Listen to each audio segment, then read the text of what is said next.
Hello guys! Gusto niyo bang palitan ang background ng inyong mga pictures without downloading any application? If your answer is yes, pues tara! So ayan guys, punta na po tayo sa screen ng ating cellphone at punta tayo sa ating Google Chrome. And then search po natin yung remove background.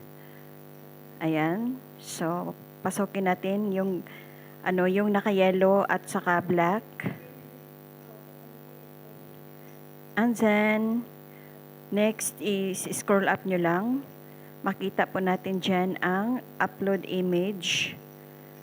So, pag tap nyo yung upload image, mapunta po tayo sa ating gallery. So, pili lang po kayo kung ano yung picture na gusto nyong palitan ng background. So, pili tayo. Scroll lang tayo sa ating mga pictures na gusto nating palitan ng background. So, ang akin ito, palitan ko yan. So, hintayin na po natin guys na matapos yung pag-remove ng background. At ayan, so, pwede nating yung makita yung background. So, pili lang po tayo kung anong background ang gusto natin.